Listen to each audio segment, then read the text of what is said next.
Hello सबैजना सन्चै हुनुहुन्छ होला। आज पनि म मेरो न्यू ब्लग लिएर आइसकेको छु। आजको मेरो यात्रा चाहिँ तुलसीपुरदेखि नारायणपुर भिएफएक्स सिनेमा हल। हजुरहरू पनि सबैजनाहरू भिजिट गरिसक्नु होला दाङ तुलसीपुर नारायणपुरको भिएफएक्स सिनेमा हलमा। आज चाहिँ म र मेरो बहिनी भिएफएक्स सिनेमा हलमा चाहिँ उनको स्वेटर फिल्म हेर्न जाँदैछौँ। अब हाम्रो यात्रा चाहिँ जारी भइसकेको छ। हजुरहरूले भिडियोमा पनि देखिसक्नु भएको छ होला। हामी दुईजना चाहिँ भिडियो बनाएर इन्जोय गरेर अगाडि बढिरहेको छौँ। हजुरहरू पनि हेरेर इन्जोय गर्नु होला। साथसाथै के कस्तो कमीहरू हुन्छ मेरो भिडियोमा कमेन्ट गर्नु होला र मलाई सुधार्ने मौका दिनु होला। यो चाहिँ हाम्रो यात्रा जारी भइरहेको छ। हजुरहरू पनि चिन्न सक्नुहुन्छ होला यो कहाँनिरको बाटो हो भनेर। थाहा पाउनेले कमेन्ट गर्नु है। यस्तै गरी हामीले पुलहरू पनि क्रस गरिरहेको छौँ है। अब यो पुल क्रस गरेपछि हामी कहाँ आउँछौँ होला, लेट्स कमेन्ट है अन बिलो। देख्नुभयो। अब चाहिँ यो भिडियोहरू हेरेर हामी अगाडि बढेर फाइनली हामी नारायणपुर बजार पनि आइसक्यौँ। नारायणपुर बजार कसले देख्नु भएको छ थाहा पाउनु भएको छ। हेर्नुहोस् तुलसीपुर नारायणपुर बजार है। घोराइ र तुलसीपुरको बिचमा पर्छ नारायणपुर चाहिँ। कोजनाले कहाँबाट हेरिराख्नु भएको छ हेरेर साथ दिनु होला र इन्जोय गर्नु होला मेरो ब्लगमा। आजको ब्लगमा है जानी नजानी मैले ब्लग गराएको छु, त्यही पनि लाइक सेयर एन्ड सब्सक्राइब गरिदिनु होला भन्ने आशा राख्दछु। फाइनली हामी हाम्रो डेस्टिनेसनतिर पुग्दैछौँ है। कति राम्रो भ्यू रहेछ है। फाइनली भिएफएक्स सिनेमा हल पनि हामी आइपुग्यौँ है। अब चाहिँ म पार्किङ साइडतिर जाँदैछु। पार्किङ साइडतिर स्कुटीहरू पार्क गरेर चाहिँ हामीहरू भिएफएक्स सिनेमा हलको टिकट काउन्टरतिर लाग्दछौँ। Let's go. हेर्नुहोस् है सबैजनाहरू हामी अब के गर्छौँ र कहाँ जान्छौँ। बहिनी र म ल हिँडेर भिएफएक्स हलको टिकट काउन्टरतिर अगाडि बढ्दैछौँ। यो चाहिँ बाहिरको आउटर सराउन्डिङ है भिएफएक्स सिनेमा हलको। Let's go.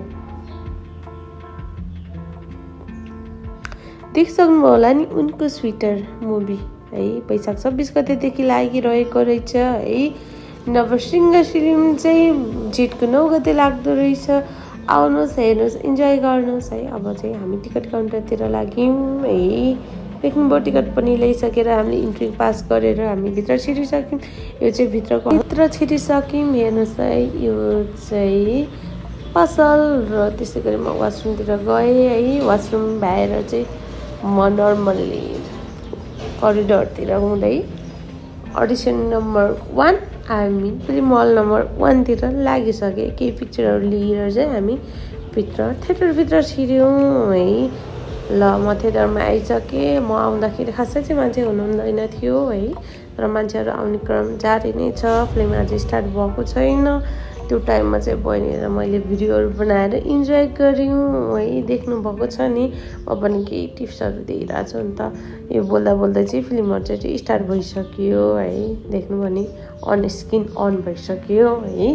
अब चाहिँ मान्छेहरू आउने जाने क्रम चाहिँ छ है। पहिलाको जस्तो भिडभाड चाहिँ छैन। नर्मली 20-30 मान्छे चाहिँ हुनुहुन्छ है। तर उहाँहरू आइराख्नु भएको छ। म चाहिँ भिडियो गराएर इन्जोय गरिरहेको छु। फाइनल्ली भिडियो पनि स्टार्ट गरेँ मैले है। अनि पछि भिडियो गराएर बहिनी र मैले चाहिँ टिकटक गराउँ भनेर है ऊ डान्स गरेर चाहिँ है आफ्नो तालमा म चाहिँ उसको डान्स हेरेर इन्जोय गरेर चाहिँ छुट्टी पाएर चाहिँ मेरो लभ फिल्म पनि स्टार्ट भइसक्यो। उनको पछाडिको फर्स्ट क्लिप देखिसक्नु भयो। यो चाहिँ बिचको क्लिप है नाचिरहेको देख्नु भएको छ नि। गाना के होला गेस गर्नु। हजुरहरूले नि यो गाना सुन्नु भएको छ भने है बिचमा म चाहिँ ब्रेक टाइममा चाहिँ म इन्जोय गरिरहेको छु है। भिडियोहरू बनाएर हजुरहरू पनि कहाँदेखि हेरिराख्नु भएको छ र कसले उनको स्वेटर फिल्म हेर्नुभयो ल भन्नुहोस् है। सबैजनाले कस्तो लाग्यो फिल्म कमेन्ट गर्नुहोस् है। यो चाहिँ कुन मुभीको ट्रेलर होला गेस गर्न सक्छ। फिल्म पनि सकिसक्यो र हामी दुईजना चाहिँ अब फिल्म सकेर बाई बाई भनेर गर्तिर लाग्यो। फाइनल्ली मुभी टाइम पनि इन भयो। Thanks for watching me. Like subscribe share गर्न नभुल्नु होला। अझै पनि म नयाँ भिडियोहरू ल्याउने प्रयास गर्नेछु। Thank you.